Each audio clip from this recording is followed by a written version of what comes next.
Olá galera, vamos aqui à segunda aula sobre a biografia dos grandes economistas da história. Na primeira aula falamos sobre Adam Smith, quem não assistiu pode assistir, e hoje vamos falar sobre as teorias de Thomas Malthus.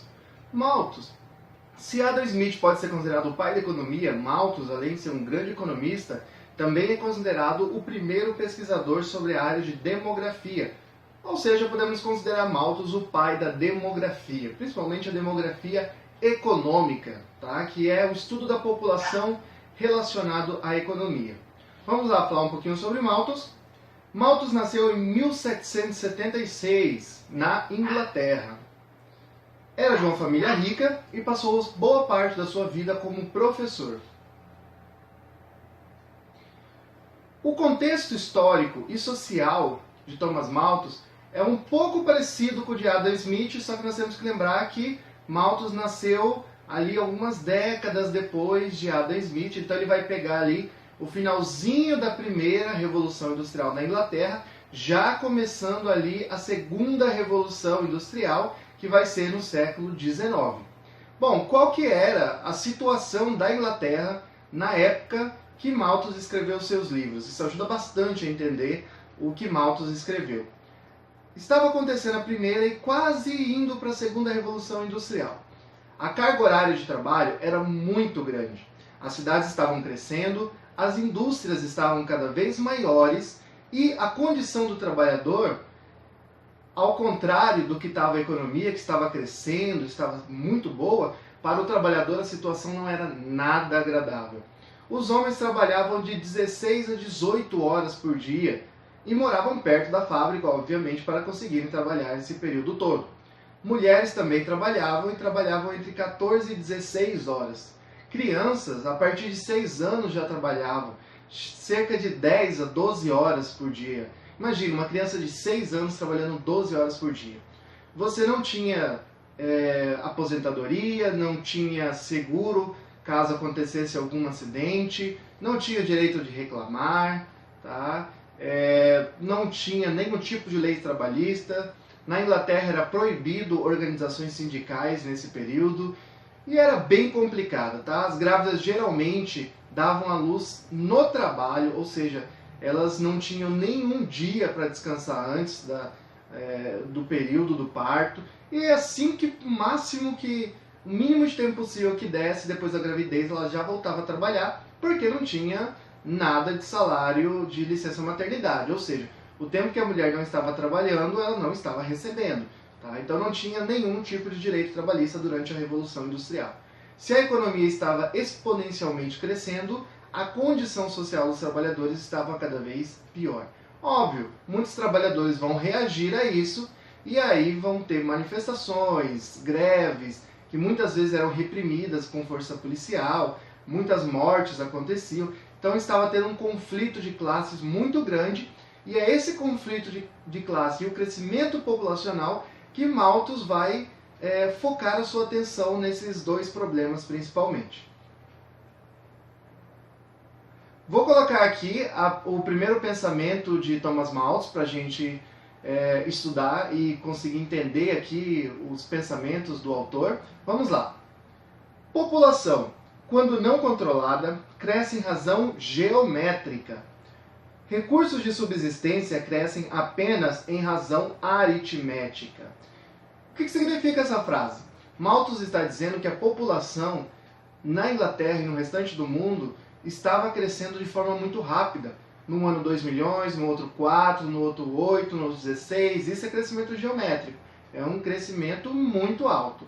E a produção de recursos naturais, de produtos para a manutenção de subsistência da população, estava crescendo de forma aritmética. 1, 2, 3, 4, 5, 6. Ou seja, estava crescendo bem devagar. Tá? Então, isso significa a população crescendo de forma geométrica, muito rápido, e a produção de alimento e demais produtos crescendo de forma aritmética, crescendo, mas devagar, ok? Isso vai resultar, segundo Malthus, numa grande quantidade de pessoas passando fome.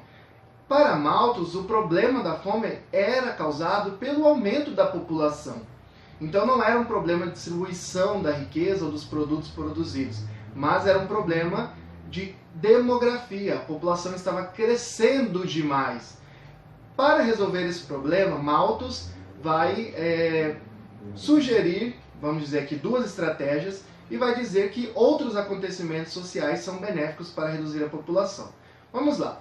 Primeira estratégia que Malthus citava, a necessidade de casamentos tardios. Ou seja, quanto mais tarde, quanto mais velha a pessoa casar, a tendência é ela ter menos filhos. Isso ajuda no controle populacional.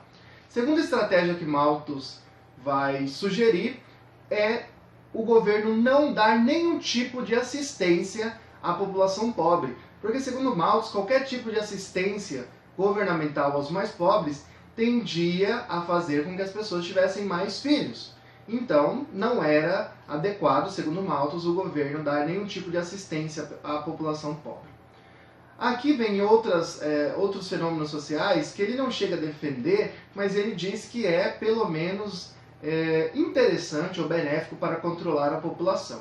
Nas palavras de Malthus, as guerras são formas de controlar o crescimento populacional, porque muitas pessoas morrem em período de guerra.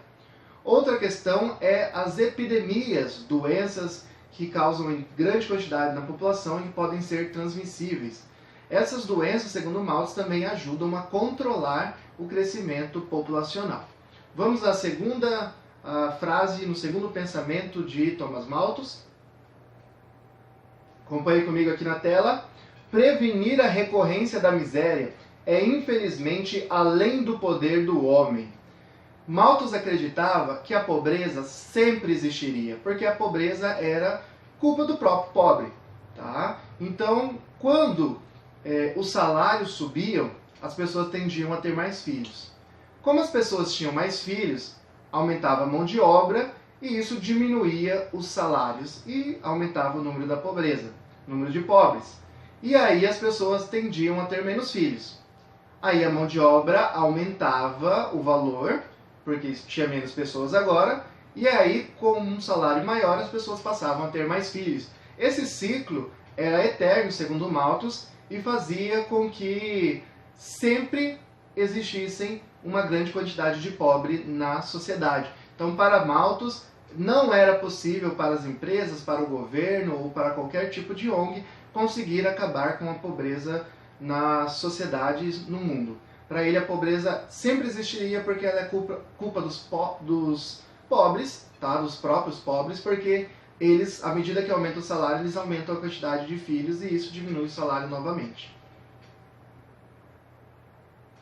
Galera, falamos aqui sobre Thomas Malthus. Ficou alguma dúvida? Ainda está querendo algum conceito de Malthus que não foi explorado aqui no vídeo? Eu aconselho vocês a assistirem a Escola Clássica Thomas Malthus, na playlist de Teoria Econômica. Mas se ficou alguma dúvida, coloca aqui no comentário que eu faço um vídeo a mais para explicar a dúvida ou respondo no próprio comentário, tá bom? Podem me seguir também no Facebook, o Alisson Santos. Posto bastante coisa sobre economia, bem interessante. E curtam o vídeo, não esqueçam de compartilhar, principalmente se inscrevam no canal. E na próxima aula estaremos estudando a biografia de David Ricardo. Assim teremos estudado os 3 principais economistas da escola clássica.